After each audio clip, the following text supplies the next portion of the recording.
Hello, and thanks for tuning in to the Los Angeles Times Emmy Contenders series. I'm Michael Ordonia.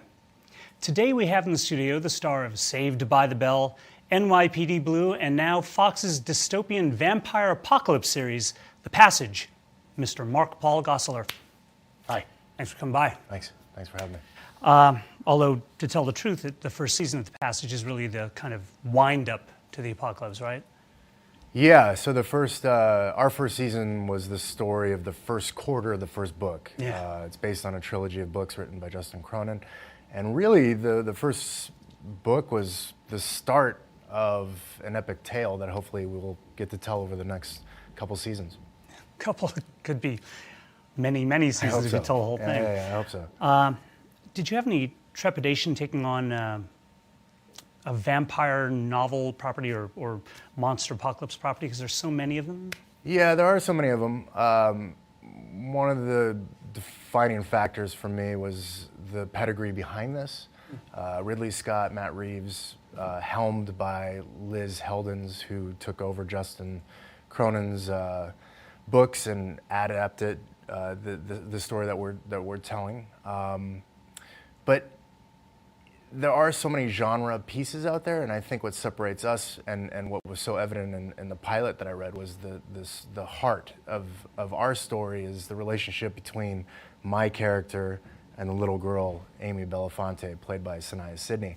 And when you read the pilot episode, you forgot that you were surrounded by this vampire-like genre, because that story, again, was the heart of what we were trying to tell.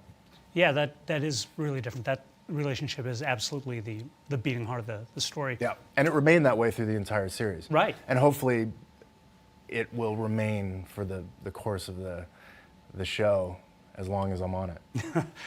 Which is another question I'm going to have to ask you. I could probably answer it right now by saying I don't know.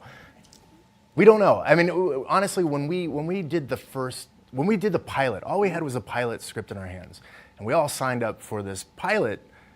We knew the source material. A lot of us had read the books and were fans of the books, but we had no idea where Liz was going to take the story. Was she going to focus primarily on Project Noah, which is the secret government facility that was tasked with finding a cure for infectious diseases, and in turn they made this horrific virus that turns normal human beings into vicious killers, these viral-like vampire beings? Or was she going to jump to where the story takes us 100 years into the future, where the books take you? So we don't know quite where, if we hopefully get that second season, what story we're going to be telling. I think I read that you guys are green-lighted for season 2. I like the positive thinking. We've thought that way through the entire run of filming the series, that there was really no way that they couldn't pick us up. I'm very proud of the product that we produced. It was an unbelievably ambitious vehicle that we were trying to steer, and I think we did an amazing job. I think the writers and the directors and the actors, I think it was a true collaboration piece that came together, and when I saw the finished product on screen, I was extremely proud of. Well, there's a ton to unpack in that. I mean, what you're talking about there, the fact that all 10 episodes are about a quarter of one of the 3 books. And they initially, of course, wanted to make one movie out of each book. Which you can see was the issue of trying to tell a arguably minimum 90-minute story and trying to condense it into a 90-minute story. It's taken us a full season to tell. Yeah. That's why they inherently went with, converting this into a series rather than a film. Yeah, there's a lot more for us to tell. So, you hit it though, that the relationships are particularly important in this, and they don't feel inorganic. For instance, the thing with, I'm going to forget his name, Clark. Yep, Clark Richards and Babcock. Right. Yep. That's developed into something interesting, and the whole thing with the scientists, the dueling scientists, and the Alzheimer's suffering wife. Yep. Yeah. So that's. So those stories. I mean, if you're talking about specifically the story between the scientist and his wife, that was something that we, fans of the books, that was book 3. They went back and they told that story of why a scientist went to a Bolivian jungle trying to look for a cure for infectious diseases. Right. And it was stemmed from a love story, which is kind of the heart of our show. Is everything is sort of based in similar way to a love story, which again, I think what separates us from other genre pieces. There are many changes from the original material, as you're pointing out. Ish. Have you had any interaction with fans over that? I mean, are fans okay with it? I think fans are okay with it. Obviously, the only way I can kind of gauge that is through social media. And if somebody puts my name on it, I think generally they don't want to be negative about my work or something that I'm doing. And I try to stay away from anything that doesn't have me tagged in it. I try to stay away from. I don't want to read negative comments. Right. So I try not to go down that rabbit hole. It struck me just looking at you in the first episode, how different you are on screen as this character than what we've seen you do before, what we associate with you, even in NYPD Blue. And he's been through some awfully rough stuff, especially the backstory with the daughter. But he has a very strong paternal and parental side. So what was it about Brad Wolgast that was different for you that you wanted to explore on screen? Well, it's interesting because I was still in the Pitch mindset. I had just come off the other Fox drama Pitch, where I played a major league catcher. So I had a beard, I had the weight. I was waiting to see the fate of that. We were sort of in between, the time that they pick up these shows, the upfronts, and it wasn't looking positive for Pitch to get the pickup. And so I just very quickly transitioned into this character. So I kept the weight. I felt that I remember having a meeting with Liz Heldens and David Zucker, and at the time our director at the time was Mark Gosselaar. And I remember having just a tone meeting, the sort of to get me into the mindset of who the character was, and do we keep the beard? And that was a no. They absolutely said no beard, shave the beard. I said great, my wife will love that. Do you want the weight?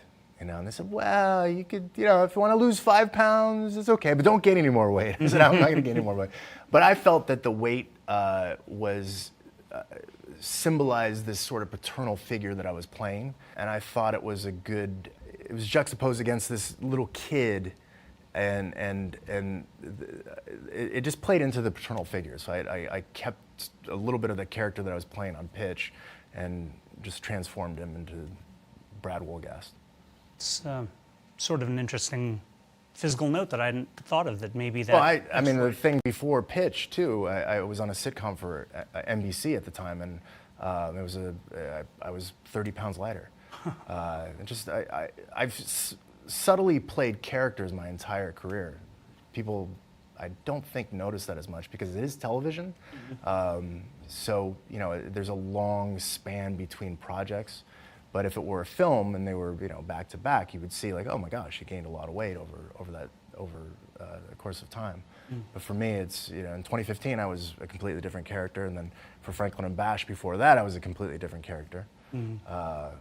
So yeah, subtly playing characters on television has been a fun challenge for me. About the physicality, I wanted to talk to you about the fighting, which I really liked. Yeah. But we have a fan question. Nadine asks, Brad saw quite a bit of action this season. Is this your most physically demanding role? In a certain way, it was very physically demanding. Yeah, I got beat up quite a bit this last season. It could be my age has finally caught up to me.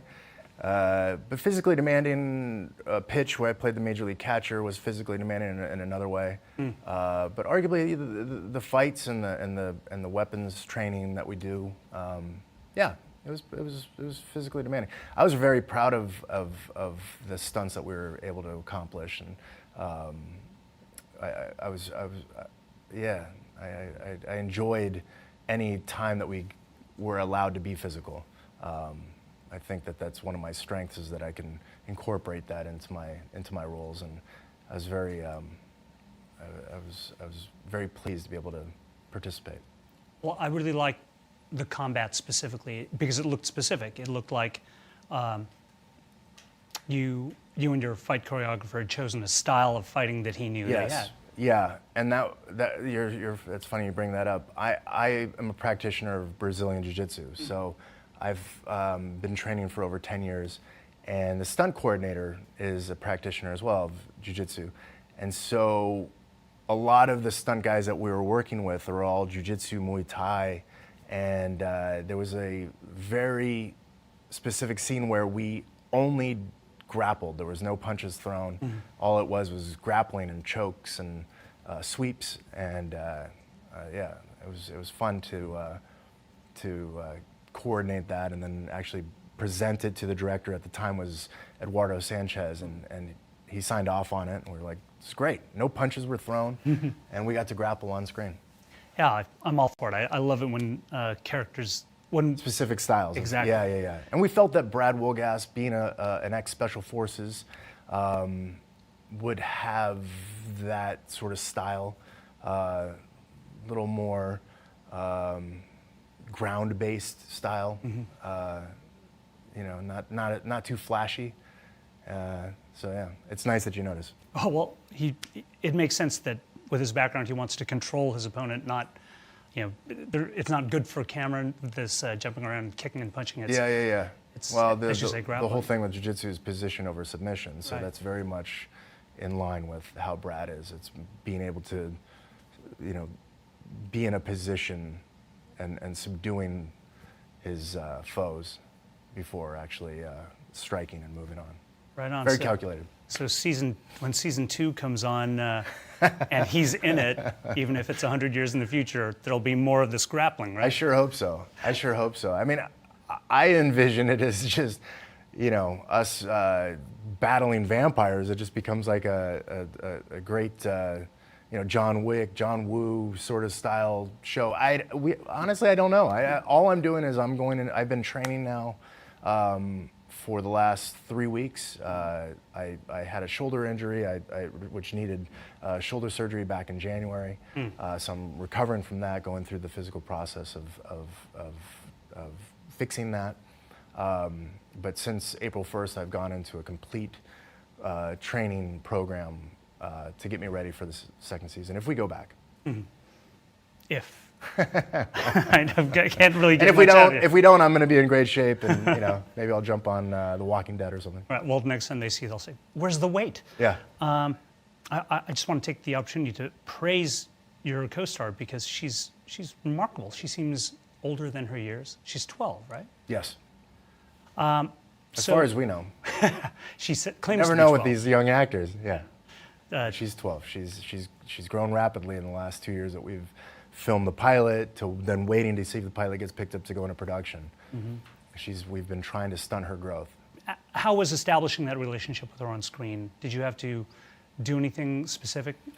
No, it was pretty organic, and we had the luxury of shooting the pilot in a linear fashion. Mm-hmm. The first scenes you see on screen of us was us getting to know each other. And then in the pilot episode, there's a scene of us at the river where I take her to the river to sort of mourn her mother, the loss of her mother. And there's a hug between us, and there's a lot of emotions between us. And that had been after 2 weeks of filming together. So we were able to develop this relationship over the course of 2 weeks. And that's pretty much all you need. There's a lot of downtime when you're on set, and her and I would just be sitting in a car, and she would, talk or not. Mm-hmm. She's 11 at the time, a little moody at times. Mm-hmm. I have a 12-year-old daughter as well, so I knew how to allow her to be, by herself when she wanted to be by herself, and then, bring her in when she wanted to be. It was funny, we would be sitting in the car. I remember right before that scene. Yes, it was actually the scene before this very emotional scene, and she said, someone on set said that you played Zach Morris. And I said, yeah, I played Zach Morris. I said, have you ever seen that show? And she goes, no. She goes, the only Zach I know is Zac Efron, and he's going to be my husband someday. I said, okay, great. All right. And then cut to a year later when the show got picked up and we go into production. One of the almost the very first things she said is, she goes, "You're Zach Morris." She goes, "Oh my God, I just watched it on Netflix." And then she was trying to like do timeouts on me. Cute girl. She's really good though. And I hate saying that she's good because I don't want her to know how good she is, because there's this very organic, genuine talent that just exudes out of her, and I'm not sure she's aware of it, and I don't want to make her aware of it. She's so cute, you know. She's part of she's on social media all the time. She's very good to the fans, and yeah, I think she catches everything that's attached to the passage. And I don't want to go on about her. We redact all the good comments. You know, we just want to make her make sure that her head stays being able to fit through the door for the second season. It says Sanaya Sidney is really blank. Yeah, exactly. So she just, we gotta make sure she stays. I want to ask about those producers you mentioned. Someone named Matt Reeves and some guy named Ridley Scott. Yeah. Never heard of him. Yeah, I barely heard of him before I took this project on. Yeah. Were they particularly involved in the show? Were they hands-on? I think they were hands-on. They weren't.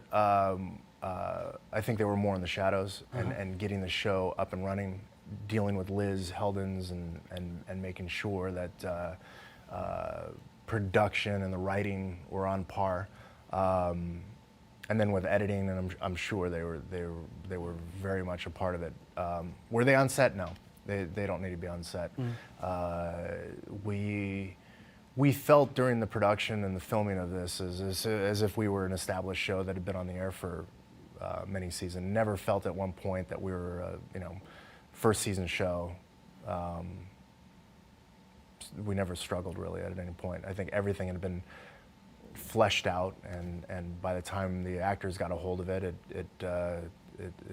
we could just focus on being creative. I was really hoping you'd say, yeah, Matt Reeves was there, and you got a role in the Batman out of it. I mean, I've seen Matt. I've seen him at the at specific things for this show, but no, it'd be awkward. It'd be awkward. Got anything for me? Yeah. I'm not working from January until we go back. I could be Joe Chill. I have to ask about Saved by the Bell. Yep. You must still get fan comments about that. All the time. What do they say to you mostly? I mean, what are the responses? Now is there going to be a reboot? And the short answer to that is no one has approached us, so no, I guess not. Yeah, that's the number one question right now. Is there ever going to be a reboot? What's my favorite episode? I couldn't tell you what episode 5 of The Passage was. The way my memory works is I can memorize something very quickly, but I have no retention. So I don't really know much about my time on Saved by the Bell. I remember, environments and good times and things. I remember us having always a great time when we would go off set if we did these 2-hour movies. One was in Vegas, one was in Palm Springs, one was in Hawaii. I remember those being good times, but I don't have specific scenes or interactions that I remember. Before I drag you into our lightning round, I just want to ask you've been in the public eye for a very long time now. I mean, your career has been around. Starting. Oh, yeah. I feel like I'm just starting. I mean, I'd like it to just be starting. Well, was there a job, a show you were on, or a movie you did, anything that you think really turned you around, that taught you something very important about acting? I think every job I do, I learn. I learn. There's a lesson to be learned, and in pretty much every job that I've done. I think every day for me, a learning experience. If I give you an example, was NYPD Blue, working alongside Dennis Franz, working alongside Stephen Bochco, at times David Milch, Mark Tinker, and everybody involved with that show was a learning experience for me.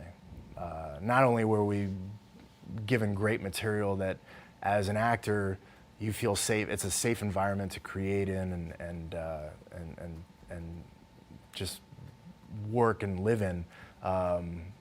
But there were lessons every day that I was taught. Dennis was an unbelievable mentor. Yeah, he taught me a lot. Cool. I love that show. Reboot, Oh, there you go. right? Yeah, They're doing the reboot on ABC. They're actually doing it? The buzz is they shot the pilot. They shot the pilot, and the buzz is that it's strong. Jesse Bochco directed it, and some of our old producers and writers, Matt Olmstead and Nick Wooten, they were there for I think the last 6 or 7 seasons of NYPD Blue. They did a reboot. You just dropped some knowledge on me. I thought you were joking. No, like no. There's going to be a Saved by the Bell and NYPD Blue Yeah. crossover or something. No, that like a Cobra Kai kind of thing. Yeah. That'd be kinda cool. All right, lightning round. Yeah. What's the last show you binge watched? Catastrophe. We had her in here just yesterday. Yeah. That would have been fun. So Big fan of her and Rob. I always love seeing writers and actors, and I'm always impressed by. I mean, I feel like I'm slacking when I watch a show like Catastrophe. So is that the kind of binge watch where you started and you just said, oh, I love this, I got to go all the way to the end? Or was it like... Yeah, no, it was one of those that somebody had told us to watch Catastrophe, and it had always been sort of in our queue, and then we finally started watching that. Of course, now we're, waiting every Sunday for the next Game of Thrones. Right. Yeah. Which brings me to the next question. Who's going to win the Game of Thrones? I'm so confused, and it's one of those things that I spend a good portion of my morning reading the comments about the shows and the theories and what you may have missed. I was like, I can't get caught up anymore. It's like I feel like such a dummy sometimes watching, because I'm really, that's what that scene was about, and that's where it potentially could go. And how did I miss that? Sometimes I feel like I'm a pretty soft viewer in the sense that I'm just like, oh, it's pretty and it has lots of nice visuals, and oh, look, a dragon. I don't know. I'm always pleasantly surprised when fans of shows see the bigger picture of things. Well, they have the advantage usually of having read the books that are available. Yeah, or not. I mean, same with The Passage. People would pick up on certain little things that that being an insider I knew about, but that they would pick up, and I would be always very impressed when viewers of shows are able to pluck things out. So you hear that, Passage fans? He's verifying those theories of yours are right, or that you found stuff. Yeah. But gun to your head, who's going to win the Game of Thrones? I mean, I don't know. Who do you think? I think maybe Jon Snow. Well, Jon Snow certainly set up to. Or what about his sister, the assassin? Sansa. No. Arya. Arya. Yeah, she doesn't seem like a ruler, though, does she? I don't know. I think that's the fun of Game of Thrones, right? They always do that in the storytelling. Yeah. They've done that since season 1, where you think it's going one way, but they've gone a completely opposite way. True. Jamie Lannister being a great example. All right, what's the worst job you've ever had? And it doesn't have to be an acting job. I don't know. I used to have a ranch, and I used to hate May because we'd have to clear cut 3 acres of weeds, and that'd be tough. And I hated that. I don't really have. I never had a job where, in hindsight, you would just look at it and go, it wasn't that bad. There's really nothing that I've done that I could look back and say that was really, truly horrible. There's certain things that you do in life where, in the moment, they're bad, but then in hindsight, you either learned a lesson or you say, oh, I'm not going to do that again. But it wasn't as horrible as nothing. I'm still here. I'm still having this conversation with you, so nothing was that bad. And you get beyond this neat show and everything. Yeah. There's some acting jobs that I would wish that people never saw. And while I was shooting them, I would not tell my friends or family that I was filming these things. But nothing was too horrible to categorize it as horrible. Well, I won't ask you to identify those. I'll just leave it to your friends and family to look Yeah, them yeah. up. Go ahead, Google. It'd be awesome. And then hit me up on social media and tell me how terrible it actually was. All right. Well, thank you so much for stopping and answering our questions. I really appreciate it. You can check out this entire interview and other Emmy Contenders chats on latimes.com.